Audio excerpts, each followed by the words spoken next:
Guitar Tales, and we have super fan Penny Charles. Thanks for joining us. Hello, how are you? This is a I blast. am I am great. So, I think our theme these days are people with a lot of positive energy, and Oh, you're bursting with it right now. You and I have been chatting for about 5 minutes before we went on the air, and you are very different from any guest we've had so far in Guitar Tales in a oh, very good way. that's good. So you are what you were called by, I understand, Charlie from Moondoggie gave you the name. You're a super fan. I'm a super fan. Yeah, he named me. I was following Moondoggie for a couple of years, and he just called me a super fan, and ever since then, I sort of started calling myself that because Well, I that's I great. do know a lot of bands at this point. So what does that mean? So to help our audience understand what brought you to Guitar Tales. I mean, I could explain that, but what is it about you that makes you super fan? Just because I love music and I go out a lot. I know a lot of different bands. Um, I'm the one that gets people up and dancing at the beginning of the night. I'm the one that will I try and take their photos, but I don't charge for photography. I'm just sort of taking it in order to help promote them. I like putting their photos on Facebook and getting their name out, helping other people see them and come join the fun. I'm a super fan. I was before this coronavirus. I was going out 5 nights a week. Really? Yeah. I mean, You and just know, last Sunday, I went out three. I saw three different acoustic duos on Sunday. really? Yeah. So, you know this already, but last night I recorded with Eddie Testa, and today, the day you and I are recording, is Friday, June 26th. So tonight we're going to premiere a show. So Scott Guitarmist Stengel, our publicist extraordinaire, was looking for photos of Eddie, and it turns out that the one he posted, you took, I know. right? I was so excited when I saw that. I thought that was so freaking cool. And it's a I great picture. It Oh, really thank is. you. I love seeing my photos across Facebook. I mean, to me, the biggest compliment is when one of the musicians will use my photo for a profile picture or a backdrop, or later on. Oh my God, the best is when they have a somewhere down the road, like what you did with Eddie, where I'm not even expecting it, and boom, it pops up, and they're using my photo for a promotion that's up and coming. It's so cool. I just love it. So what I really love already in this conversation is a continuation of my chat with Eddie last night. So we talked, and he wasn't the first one we talked on this topic with, Hmm. is that he comes to the stage and he comes with love, right? He's got love amongst the band members as they interact together, love from them. Then they push all this love out into their audience. Yeah. Their audience grabs it, soaks it in, and then gives it back to them.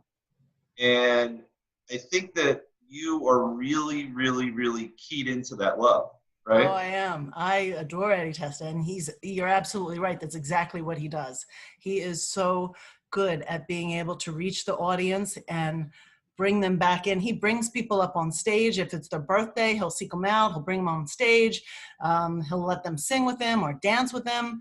And it's just, it's fun to watch. Everybody's having a good time. Eddie Testa's really, there's a reason he's been around for a while. It's not just his musical talent.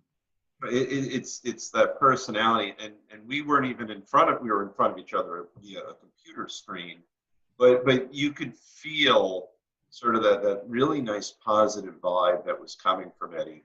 Yeah. And my guess is you're bringing that same love to the shows you go to, and you're throwing it at the bands, and you're sharing it with the people who are in the audience with you, right?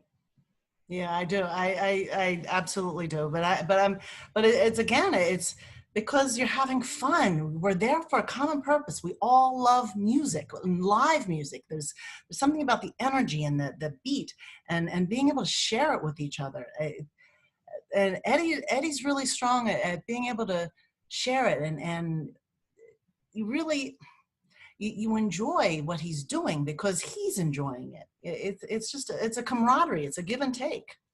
And then your region where you like to see live music, are you mainly Jersey Shore, or are you all sorts of places? Well, I'm Central Jersey mostly, But I Okay. have gone more north and I have gone more south. Farthest I've gone is Seaside, and I've gone a couple of places. I think Stage House has things in like Mountainside and Rahway. I've been to Rockies is more north. I'll go a little bit more north, but I tend to be more central, Freehold, Brick, Belmar, that kind of area. Right, right. Asbury. What's the place in Freehold where there's a lot of live music? Is it Moore's? Moors. Yeah. And Yeah. that used to, years ago, that was just a liquor store, right? Oh, I don't know. I've just always known it as Moors. It's got a huge bar. Kind of reminds me of Saturday Night Live. It's got these brick walls, the big bar. They moved the tables away, so there's a dance area, and Right. it's a nice. It's a good place for dancing. And that's great. So what got you started? You know, in other words, so you're probably almost 25 right now. Oh, I love you. No, I'm a lot older than that. So were you doing like I did with your fake ID when you were much younger, going into the No, bars? actually, I was one of those really goody two shoes kind of person.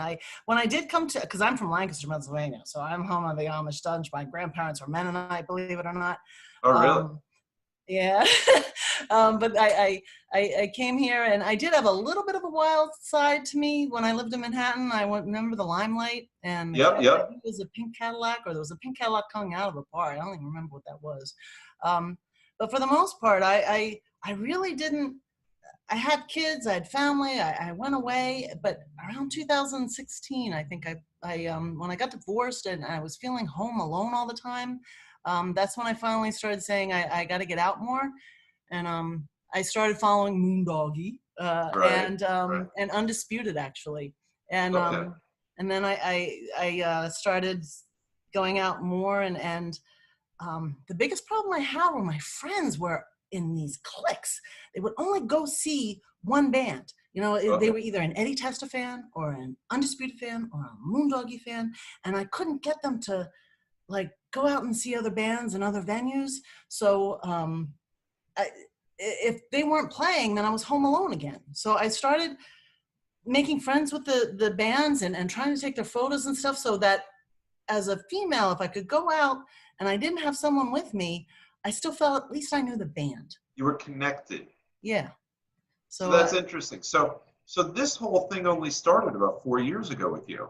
yeah. Oh, And that's then really last year cool. really took off. That's when I did the challenge because I was really um, trying to get my girlfriends to come with me and see other things and do other things. So I started this challenge on Facebook and asked them to see certain bands with me and come out. And then I was like, okay, how are they going to know that I'm doing it unless I actually take photos of everyone Right, right, right. and do it myself? And so that's when I started taking photos of the bands to try and get them to see that there are other bands beyond the one or two band that they were watching. Right, right. Um, Now let me ask you this. I'm I know it firsthand just from having lived in Jersey most of my life, but I want to hear it from you. What do you feel is special about the Jersey Shore music scene, or really the Central Jersey music scene? Because we have something really wonderful and unique in Jersey. And what do you feel from it? I think one is the community of it. We are kind of a tight knit group. I'm at a point where I can go to pretty much any venue and I'll see similar. I'll see someone I know. There's a camaraderie. There's a feeling of authenticity and realness. It, it's it, it's just as fun. I don't know what else to Yeah, say about it. and you said authenticity, and you know we've talked before, say about other states like New York, where there's phenomenal musicians, but is there a sort of a warmth and a down to earthedness that you're getting in Jersey that maybe one wouldn't get quite as much of elsewhere? Yeah, I think so. Or maybe it's just because it's the bands that I'm going to are they they're serious about their music, but they don't take themselves too seriously. So Right. they reach out to their fan base, they reach out to the people around them. They're real.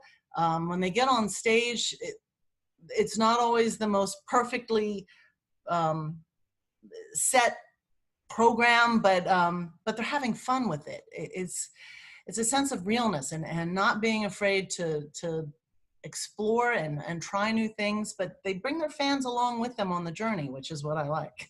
And do you see a lot of the same people if you go from one band to another? Do you see a lot of overlap? I see certain overlap, but again, my girlfriends just I can't say about everybody, but they're all set in their own little worlds, and I'm trying to get them to venture out and Right. explore different bands and And, different and styles. and look at the happiness you're getting from it. I mean, if they I see know. so if they see that from you, they're crazy if they don't join you. I know. That's what I'm saying. Well, they got to watch the show. They watch this show, and this will be. You can just send them the video link, and they'll start coming with you to the other shows. I mean, there are some people that actually do go out and see the wide breadth of talent, because we have such a wide breadth of talent. It's not just one. It's not just cover bands all playing the same songs. I mean, there's a real diversity of bands as well. There's Southern rock, there's reggae, there's classic rock, there's metal, there's country. There's every band, every style of band you could want is right here in Central Jersey. It's so much fun. You pick a genre and bam, you've got someplace to go. Now, do you think there's any analog to you anywhere out there? Are there any other super fans like you, or did you? Oh yeah, no, there are a couple of super fans that I run into all the time. Oh, Yeah, really? Patrick is a huge super fan. Everybody's got to know Patrick. Patrick What's his name? Gore, I think his last name is. Oh, okay. But there's a couple of super fans. So they'll be out there, and do you guys, are you Facebook friends? Do you share pictures? Yeah, yeah, Well, that's yeah, we very do. cool. Yeah. Now, tell me what it was like when you made that transition from being just someone who maybe went to bars and saw bands to becoming an insider with the scene. How did that happen? How did I you make love it being happen? considered an insider. Am I really an insider? You That's are. very cool. Look, you got handpicked by our publicist to be on the show. You're an Oh, that's insider. very cool.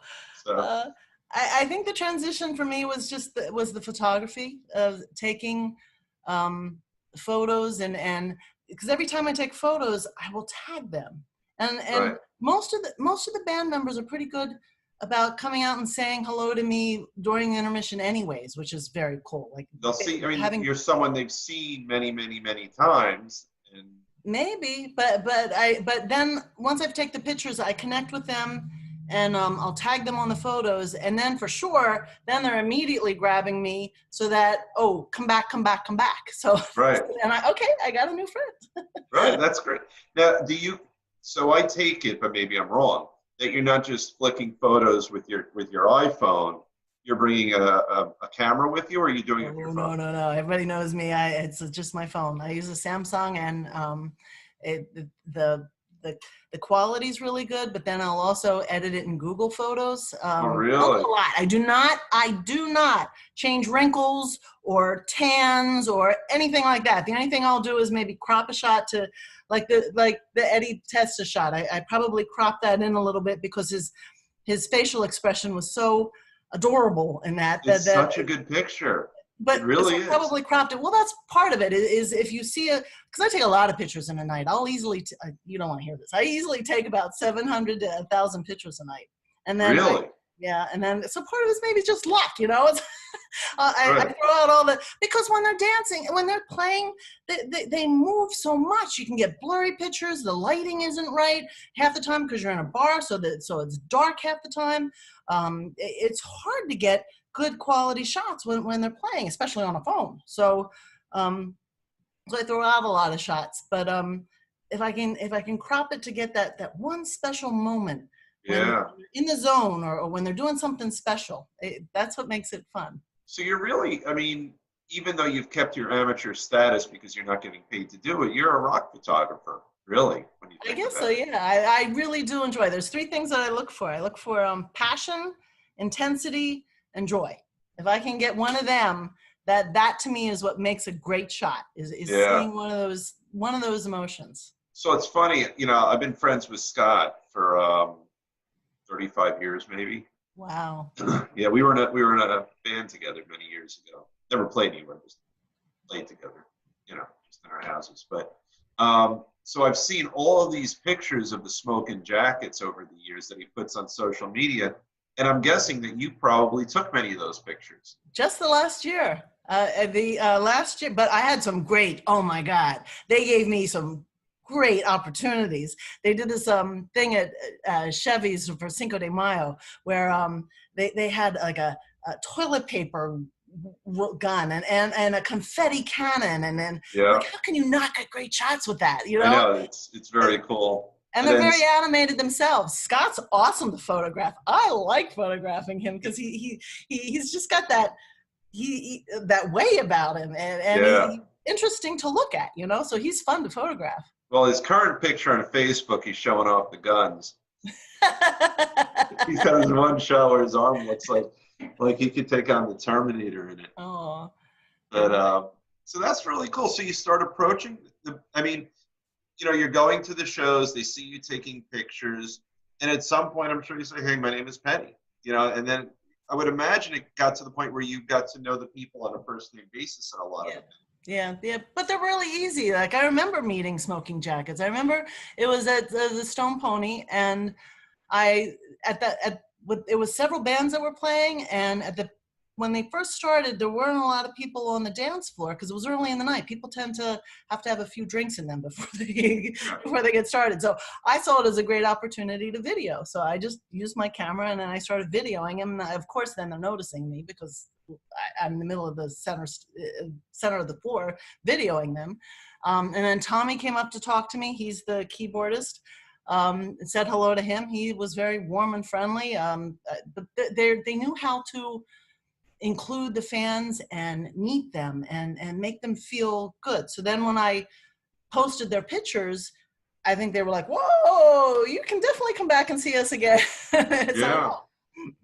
oh. But now I know them on a personal level because now I'm Facebook friends with them. I see them doing certain things. Tommy's always out on Facebook showing beautiful sunrises and sunsets because his house is gorgeous. It's like you become friends with them at that point.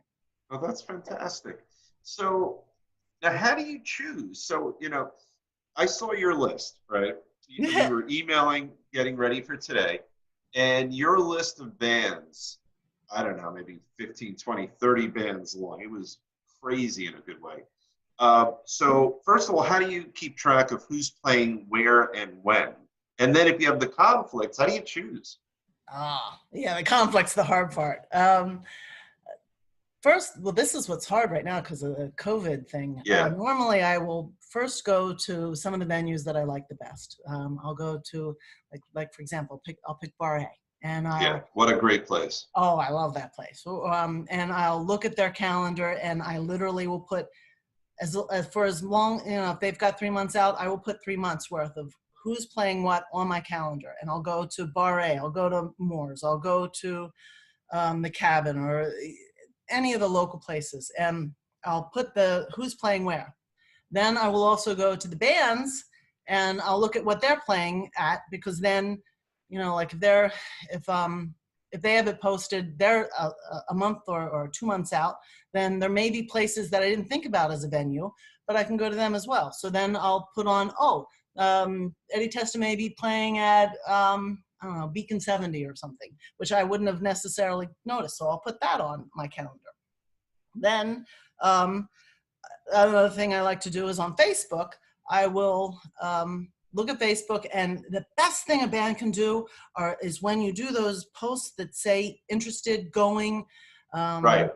I love that because then it goes on your Facebook calendar, and actually then all my friends can see where I'm going too. Or where I'm interested in. So, and it helps them in terms of their calendar. So I will put that, keep that on my calendar as well. And then when I have to pick, that's the hard part.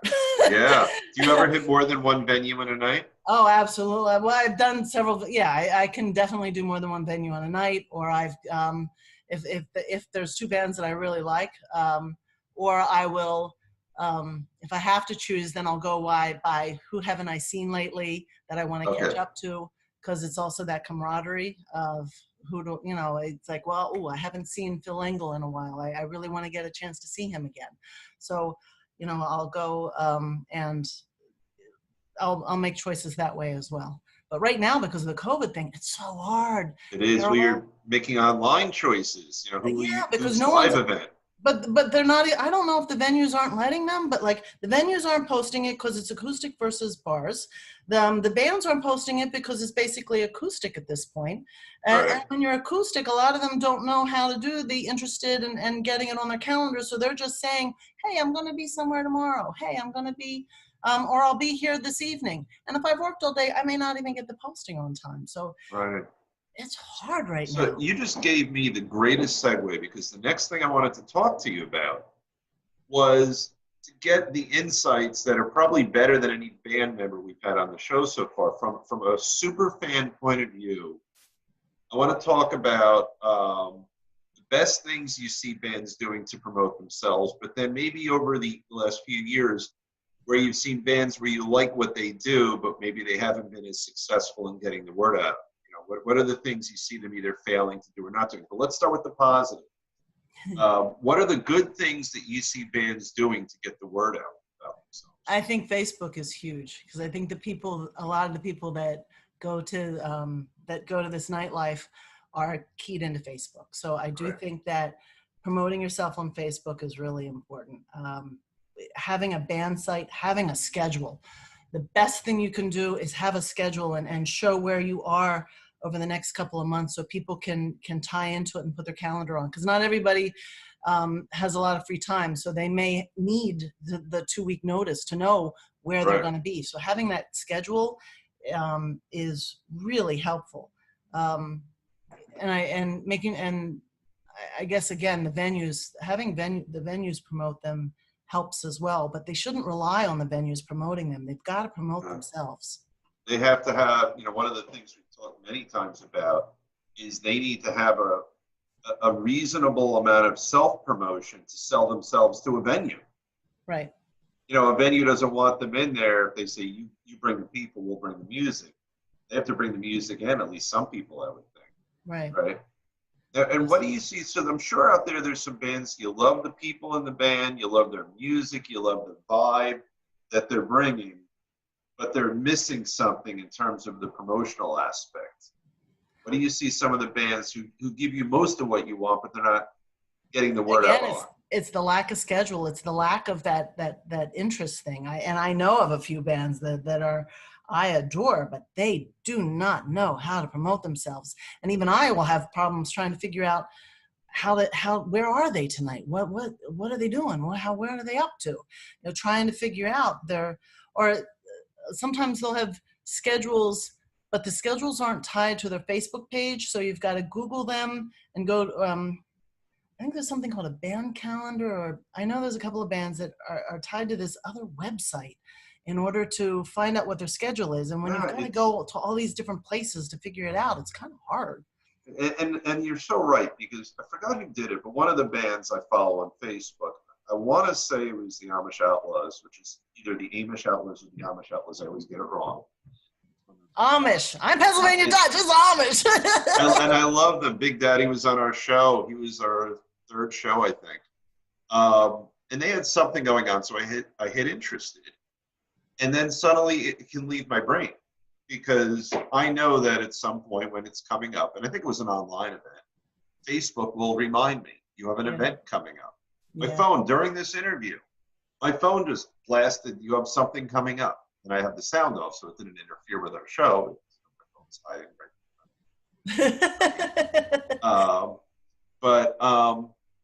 so Facebook really is, at least for people of a certain age. Now, I think if you're trying to hit 18 to 28-year-olds, maybe they're more about Instagram, and I don't even know what the hell else. That's true. I'm not really a big one for Instagram, but I do know a couple of bands that do hit that younger crowd, like Event Horizon, and now that you say it, I know that they're really big on Instagram as well. So but they can't do it to the point. But they can't do it to the exclusion of Facebook. No, I think they do both. But I do think Instagram's probably a good tool for the younger crowd. Right. And then really the money still rests with Facebook, because the old farts have finally made a living and have money to spend in bars and what have you. So how has it been for you? You have this 5-night-a-week lifestyle. And I then, know. not now. And then in March, by the way, let's have a drink. Come on, have a drink. It's Friday night. Okay. Get your drink. Oh, Get your toast. drink. There I'm we not go. drinking Cheers. white. Oh my God. I'm normally a You Cabernet get it for the Franc. show. Yeah. So you're doing this on a Friday night instead of, going to a Instead of being crowded at bar. Donovan's watching Guns for Hire. So what is it like, like how has it felt for you? I mean, you're obviously a very positive person, so you're pulling the smile in, but a really cool, vibrant, satisfying lifestyle has been side rail for a little while. What's Pardon? happened? A really cool and vibrant lifestyle has been sidelined for a little while. So how have you been dealing with it? Oh, it's been tough. Oh, I'm definitely ready to get back, but I'm cautious. I did, I'm still, as a fan, I'm still paying attention to Facebook and looking at live feeds to make sure that people aren't too close to each Mm-hmm. other. Yep. Because I'm not afraid for myself, but there's other people in my life that I've got to protect. Um, Yep. so I am a little cautious, but not to the extent that I'm not going to do it. Like I said, this last Sunday I went out and I had a great time. But And it's tough right now. It's really I know tough. I had my I was first. watching Facebook, but I got to tell you, when everybody was posting live, and it was all acoustic and it was all live, and after a while it kind of became sad because you knew that they so desperately wanted to go out and they couldn't, I and you know. felt for them. No, you're right because I mean, look, we talked about it a little bit with Eddie. I know Sammy Hagar. He got in some hot water, and I don't think fairly either because they took him out of context in the interview. But I don't know if you read about it, but he gave an interview in May. Here we are at the end of June now. He gave an interview to Rolling Stone and basically said, "Look, I'm really dying to get out there again. I really need to play, and I recognize." In a way that I thought was reasonable. He said, and if I get sick, that's a shame. I don't want to. And he said it the right way. But then the headline comes out, he's willing to die for rock and roll, Oh, and something like that. And it's a shame, but I get his point because he's a good guy. He's as positive as they come. He's putting out some amazing stuff during COVID, some great covers. But they're all itching to to get plug out. in, not just pull out the acoustic, but to plug in and crank up the amp and get and really get that vibe back from the people who are watching. Yeah, I think the bands want to. I think the people want to, but I think Yeah, you've got to do that social distance and the economics for venues. If they can't, if they have to be at what 25% capacity inside, how are they? They can't I afford know. to pay for a full band right now. I know. It's I don't know how it'll play out, and I don't know how they're going to bring in the revenue. Uh, life is starting to feel a little more normal now, but it's a challenge. a It challenge. really It is. really is. But I am starting to pay attention again. I am already putting things on my calendar as to where I can be Yeah. and who I can go see. So I will be out. So what was the event you just went to? You saw an acoustic set? You went out and saw an acoustic I set? saw 3 different acoustic sets. Yeah, it started the day with Phil Engel at River Rock, him and a drummer. I've never seen that before as an acoustic duo, but he was playing with his drummer, Kem, um, Okay. at River Rock. Then I went over to uh, Manalokan Ale House and saw I've the been there. Amuse duo. Peter was playing, and he was playing with Bob Gilmartin, who is like the #1 go-to guitarist. If you have your guitar player can't make it that night, everybody goes to Bob Gilmartin, and he was there at playing with Peter at with the Amuse duo at Manalokan, and then I went back um, to River Rock to see the Professionals. Henry and Jay Robinson were playing, and they always blow me away. And I haven't seen them in 3 months, so I definitely wanted to catch up and just say hello. Right. And the weather was perfect. It was just such a great such a great time. And you know, in River Rock on the outside, I've never been on the outside. I'm always on the inside. It's outside is sand. So you felt like you were on the beach. They got these tiki bars going And on where is that? at River Rock. It's in Brick. Oh, okay. And actually, that's a great place. I mean, if you have Eddie Testa coming on, Eddie Testa's played there many times. They have a really great stage with really strong lighting. I like that. Great dance area, but it's always on the inside. I've never been on the outside before. And on the outside, they had you know, a whole tiki thing going on. Sand on the you're on sand. It was just, and you see a marina. There's a marina behind you, so it's just Oh, like a wow. perfect, you know. And then you got the people, either Phil or the professionals under a tent with looking out, and the backdrop is a marina. It's gorgeous. I got some great pictures on that one too. Oh, that's, you know, you're reminding me of a great place. What's the place in Bayville? I think it's called something. Oh, is it the Water's Edge? I've been there before too. Which one? I think it's called the Water's Edge. It's Yeah. right on a marina. Isn't God, that that place is spectacular? gorgeous also. I Yeah. love that place. The bay But is that's nice a bit and of a wide. shift for me. I live in Old Bridge, so that's kind of a long commute, but there's a couple of bands that I would travel for. So I lived until 1973 on Throckmorton Court in Old Bridge. Oh my gosh! Yep. I'm originally in on Old the Bridge. other side. I'm on the Ticetown side. Oh, I know where that is. Yep. Relatively close to Route 9, right? No, you're I'm off of 518. Route 9 as well. Oh my gosh! Look at that. Yep. There you go. There you go. So we got some good stuff in common. So this was super, super cool with a super, super fan. Oh, thank you. This was fun. And you're right, it does go very fast. It does go very fast. Yeah, we've gone a full half hour, and it probably feels like 5 minutes. It does. Thank you. Yeah, so where are we going to see you next? Where's the next place you're scheduled, or at least planning to go see some live music for yourself? I don't know. I know I was originally planning to go see Guns for Hire tonight. I know I wrote something on my calendar. I'd closed my phone because I didn't want to going off in the middle of the interview. But I know I had something slated for Sunday. Saturday, I think we're supposed to have bad weather. So. Well, I know that Eddie's going to be at the Stone Pony tonight. Oh, is he? Yeah, they're taping it for television or some kind of video. Every band does one song, and I know the Smoking Jackets will be there on Sunday as part of that event. Oh, that's very cool. So but again, I didn't know. It's like, again, getting that word out is kind of hard right now. It's a little different now. Did you see Eddie Testa's video? I'm in that. That's so cool. I did. Stand up. I'm in that. That was fun too. Again, Eddie Testa reached out to the whole community, said, you know, if you want to be part of this, let's honor the first responders, and I did. There you go. Well, that's a good thing, and look. You're here with us. You're in the video. You are an insider. There you go. Thank you so much. Well, Penny Charles, thank you so much for joining us. This was a lot of fun. I knew it would be, but it really was a lot of fun. Oh, good. Okay. Well, have a good night. Okay. See ya. Bye-bye. Bye-bye. Okay, so you're still there, right? So I stopped recording, and now just at some point I'll say goodbye to you, and we're done. So the way it'll work is I will check the roasting chicken in my oven when we're done. So I have dinner waiting for me. Yeah, I want to go see the Eddie Testa thing that you did.